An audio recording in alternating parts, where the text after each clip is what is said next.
Alors, Christophe Levert, bonjour. bonjour. Tu es le responsable de l'agence de Romilly-sur-Seine et c'est toi qui as couvert évidemment les élections pour Romilly. Marine Le Pen qui a pris sa revanche sur 2017.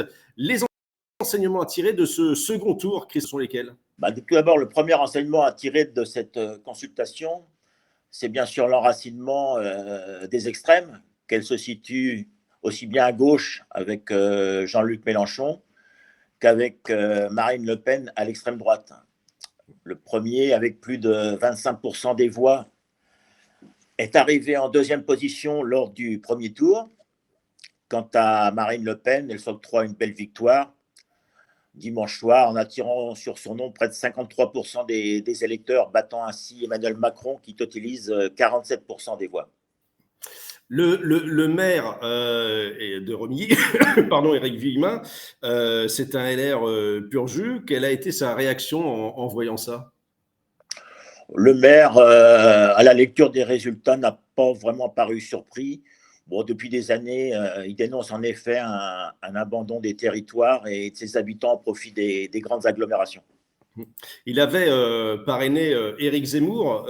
Il avait justifié dans nos colonnes pourquoi justement un tel acte. Est-ce que ça se retourne contre lui? Est-ce qu'on lui dit sois pas surpris mon gars ou quoi?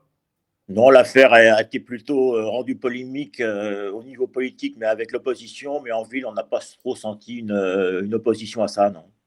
D'accord, d'accord. Est-ce que ça profile quelque chose de spécial d'après toi pour les élections législatives, du coup, ce redécoupage-là? Moi, je pense, oui, puisque la poussée électorale du Rassemblement national et de la France insoumise sont des réalités qui pourraient faire évoluer le paysage politique et notamment l'équilibre des forces dans la circonscription, traditionnellement offerte à la droite républicaine. Et puis, il y a aussi dans la tradition, tu as raison de le repréciser, Christophe, ce côté vote protestataire. Et quelque part, ce résultat de cette année est comme, j'allais dire, une anomalie, entre guillemets, dans le paysage politique de Romilly, quoi. Ben oui, c'est quand même une ville qui est traditionnellement, qui a été dirigée par des élus communistes pendant plus de 40 ans, puis par une alliance socialo-communiste et une ville reprise par les LR en 2008. Elle a tout doucement glissé vers les extrêmes depuis une dizaine d'années. Tout doucement, tout doucement. OK. Bon, merci beaucoup, Christophe, en tout cas, pour cet Voilà. éclairage. Merci. Je te souhaite une excellente journée. À plus tard. Au revoir.